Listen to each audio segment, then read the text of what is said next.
Hello నమస్తే. రేపు AP మాజీ సీఎం వైసీపీ అధినేత జగన్మోహన్ రెడ్డి నర్సీపట్నం వెళ్ళబోతున్నారు. మాకవరపాలెం దగ్గరున్న మెడికల్ కాలేజీని సందర్శించబోతున్నారు. ఆంధ్రప్రదేశ్లో 17 మెడికల్ కాలేజీలని పీపీపీ మోడల్లో ప్రైవేట్ వ్యక్తులకు ఇచ్చేందుకు ఆంధ్రప్రదేశ్ సర్కారు నిర్ణయం తీసుకున్న నేపథ్యంలో వాటిని ఆంధ్రప్రదేశ్లో వైఎస్ఆర్ కాంగ్రెస్ పార్టీతో పాటు మిగతా రాజకీయ పార్టీలన్నీ వ్యతిరేకిస్తూ వస్తున్నాయి. పీపీపీ మోడల్లో ప్రైవేట్ వ్యక్తులకు కాలేజీలను ఇవ్వడం అంటే పేద ప్రజలకు వైద్యాన్ని దూరం చేయడం, బడుగు వర్గాలకు సంబంధించిన వాళ్ళను వైద్య విద్యకు దూరం చేయడంగా భావించాల్సి ఉంటుంది. ప్రభుత్వం ఆ నిర్ణయాన్ని వెనక్కి తీసుకోవాలి అంటూ కోరుతూ వస్తున్నారు.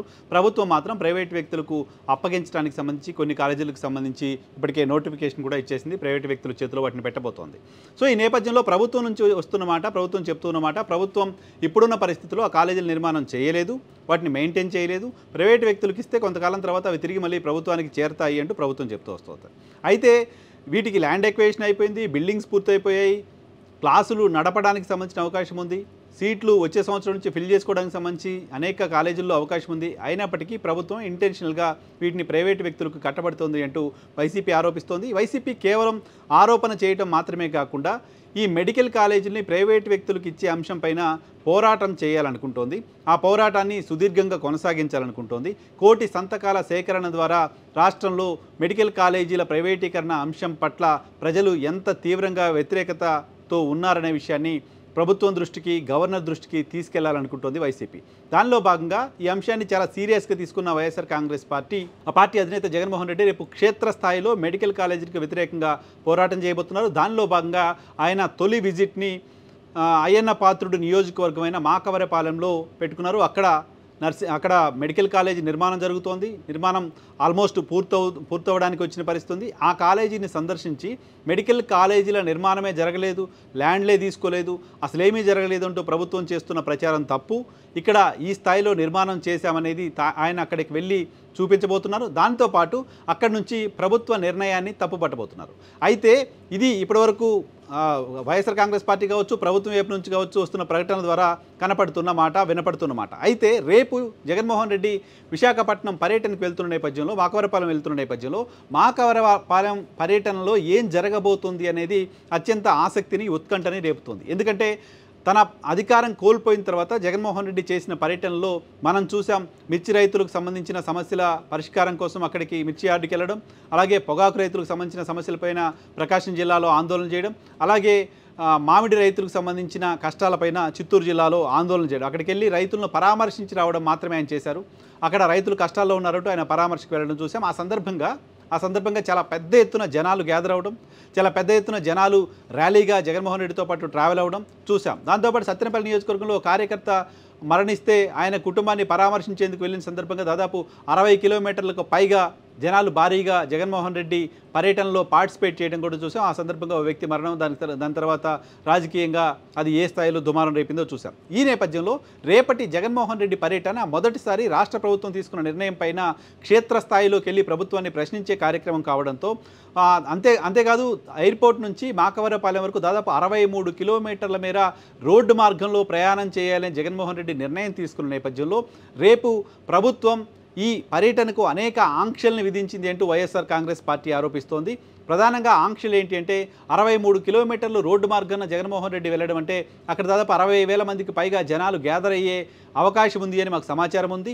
ఇప్పుడున్న పరిస్థితిలో ఇప్పటికిప్పుడు అంత దూరం ఆ స్థాయిలో జగన్మోహన్ రెడ్డికి మేము రక్షణ కల్పించలేము, కాబట్టి ఆయన హెలికాప్టర్లో వెళ్తే మంచిది అంటూ పోలీస్ అధికారుల నుంచి సూచన రావడం చూసాం.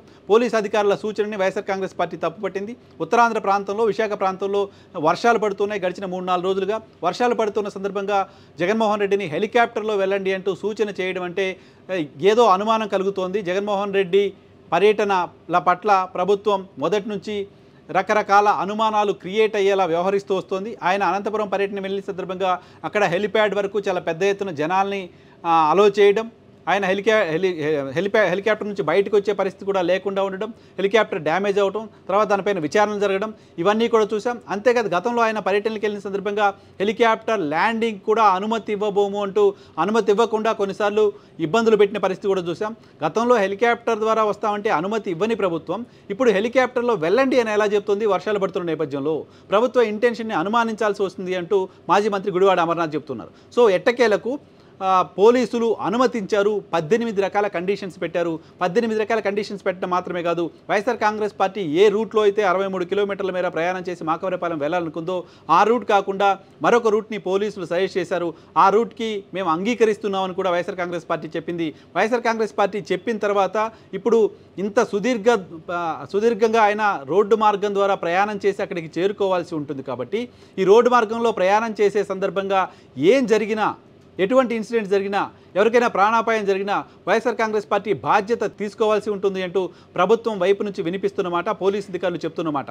సో గతంలో జగన్మోహన్ రెడ్డి పర్యటనలో వ్యక్తి మరణించడం చూసిన నేపథ్యంలో ఇప్పుడు ఈయన ఇంత సుదీర్ఘ దూరం ప్రయాణం చేయాల్సి ఉంటుంది బై రోడ్. కాబట్టి ఈ రోడ్డు ప్రయాణంలో చాలా పెద్ద ఎత్తున గ్యాదరింగ్ కూడా వైఎస్ఆర్ కాంగ్రెస్ పార్టీ ఏర్పాటు చేస్తోంది. ఇప్పటివరకు జగన్మోహన్ రెడ్డి బయటికి వెళ్ళిన సందర్భంగా చాలా పెద్ద ఎత్తున జనాలు రావడం కూడా చూసాం. కాబట్టి ఈ 60 కిలోమీటర్ల రోడ్డు ప్రయాణం అనేది ఏ రకంగా ఉండబోతోంది, ఈ 60 కిలోమీటర్ల రోడ్డు ప్రయాణంలో ఏం జరగబోతోంది, ఈ 60 కిలోమీటర్ల రోడ్డు ప్రయాణం సక్రమంగా జరుగుతుందా, ఈ 60 కిలోమీటర్ల రోడ్డు ప్రయాణంలో ఏ చిన్న వైలేషన్ వైఎస్ఆర్ కాంగ్రెస్ పార్టీ నాయకులు చేసినా జగన్మోహన్ రెడ్డిని పర్యటనని అక్కడికే ఆపేస్తారు, ఆయన మాకవరపాలెం వెళ్లకుండా ఆపేస్తారు లాంటి ఒక ప్రచారం కూడా జరుగుతున్న నేపథ్యంలో రేపేం జరగబోతోంది, రేపు మెడికల్ కాలేజీ వరకు జగన్మోహన్ రెడ్డి వెళ్ళగలుగుతాడా, మధ్యలోనే ఆపుతారా, మధ్యలో ఆపితే వైఎస్ఆర్ కాంగ్రెస్ పార్టీ రియాక్షన్ ఏంటి, ఇవన్నీ కూడా ఆసక్తిని రేపుతున్నాయి. సేమ్ టైం విశాఖలో స్టీల్ ప్లాంట్ కార్మికులు ఆందోళన చేస్తూ ఉన్నారు. స్టీల్ ప్లాంట్ కార్మికులు కూడా చాలా పెద్ద ఎత్తున జగన్మోహన్ రెడ్డిని కలవబోతున్నట్లు సమాచారం ఉంది. జగన్మోహన్ రెడ్డిని కలిసేందుకు స్టీల్ ప్లాంట్ కార్మికులు కూడా రాబోతున్నారు. ఎయిర్పోర్ట్ దగ్గర కలుస్తారా, దారిలో ఎక్కడైనా కలుస్తారా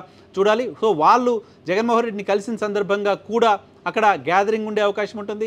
ఆ గ్యాదరింగ్ కారణంగా రోడ్డు పైన ట్రాఫిక్ జామ్ అవుతాయి. నేషనల్ హైవే ఇది, ట్రాఫిక్ జామ్ కారణంగా ప్రజలు ఇబ్బందులు పడుతున్నారు. కాబట్టి ఈ పర్యటనలో పోలీసులు చెప్పినట్లుగా 10 వాహనాల్లో మాత్రమే ఎలాంటి గ్యాదరింగ్ లేకుండా వెళ్ళాలి అని పోలీసు అధికారులు జగన్మోహన్ రెడ్డికి చెప్తున్నారు. సో వైఎస్ఆర్ కాంగ్రెస్ పార్టీకి సంబంధించిన నాయకులు మాత్రం జన సమీకరణకు ఏర్పాటు చేస్తున్నారు. భారీగా జన సమీకరణ ఈ పర్యటనలో ఖచ్చితంగా ఉండే అవకాశం ఉంది. జగన్మోహన్ రెడ్డికి పెళ్లిళ్ళకి వెళ్ళినా, ఎక్కడైనా చిన్న అకేషన్స్లో బయటికి వెళ్ళినా చాలా పెద్ద ఎత్తున జనాలు గ్యాదర్ అవడం చూస్తున్నాం. సో ఇది organised programme, planned programme. Medical కాలేజీల అంశంపైన రాష్ట్ర వ్యాప్తంగా ఆందోళన చేయాలని వైఎస్ఆర్ కాంగ్రెస్ పార్టీ నిర్ణయం తీసుకున్న తర్వాత జరుగుతున్న ప్రోగ్రామ్. తమ పార్టీ అధినేత మొదటిసారి ఈ ప్రభుత్వం తీసుకున్న నిర్ణయానికి వ్యతిరేకంగా బయటకు వచ్చి పోరాటం చేస్తున్న అంశం. పైగా స్పీకర్ అయ్యన్న పాత్రుడి నియోజకవర్గానికి సంబంధించిన మాకవరపాలెంలో జరుగుతున్న కార్యక్రమం కాబట్టి ఇది రాష్ట్ర వ్యాప్తంగా అటెన్షన్ డ్రా చేస్తోంది. ఆయన పర్యటనకు సంబంధించి గతంలో చూసాం. గతంలో జగన్మోహన్ రెడ్డి విశాఖపట్నం వెళ్తున్న సందర్భంగా ఎయిర్పోర్ట్లోనే ఆపిన ఘటన 14 నుంచి 19 మధ్యలో తెలుగుదేశం సర్కార్ హయాంలో చూసాం. ఆ సందర్భంగా జరిగిన గొడవ, ఎయిర్పోర్ట్ నుంచి బయటికి ఆయన వెళ్ళలేకపోవడం, ఇవన్నీ కూడా చూసాం. ఆ తర్వాత జగన్మోహన్ రెడ్డి పైన విశాఖపట్నం ఎయిర్పోర్ట్లోనే అటాక్ జరగడం చూసాం. ఆ తర్వాత చంద్రబాబు నాయుడు గారు ప్రతిపక్ష నేతగా ఉన్న సమయంలో చంద్రబాబుని ఎయిర్పోర్ట్లోనే ఆపటం కూడా గతంలో చూసాం. సో విశాఖ కేంద్రంగా పొలిటికల్గా చాలా ఇన్సిడెంట్స్ జరిగాయి. పవన్ కళ్యాణ్ విశాఖపట్నం వెళ్ళిన సందర్భంగా, ఆయన ర్యాలీగా వెళ్తున్న సందర్భంగా అక్కడ ఆయన పోలీసులు ఆపడం, అది ఏ స్థాయిలో రాజకీయ దుమారాన్ని లేపిందో కూడా చూసాం. కాబట్టి విశాఖపట్నం కేంద్రంగా గతంలో పవన్ కళ్యాణ్ కావచ్చు, చంద్రబాబు నాయుడు కావచ్చు, జగన్మోహన్ రెడ్డి కావచ్చు, వాళ్ళు చేసిన పర్యటనలు రాజకీయంగా చాలా వివాదంగా మారాయి, రాజకీయంగా చాలా గుర్తింపును తీసుకొచ్చాయి, రాజకీయంగా రాష్ట్రంలో ప్రభుత్వానికి వ్యతిరేకంగా ప్రజలు పోలరైజ్ అవ్వడానికి కారణమయ్యాయి. సో ఇప్పుడు జగన్మోహన్ రెడ్డి జగన్మోహన్ రెడ్డి చేస్తున్న ఈ పర్యటన కూడా అత్యంత ఆసక్తిని కలిగించబోతోంది. రేపు ఏం జరగబోతోంది వైజాగ్లో లాంటి ఉత్కంఠ మరింత పెరుగుతోంది.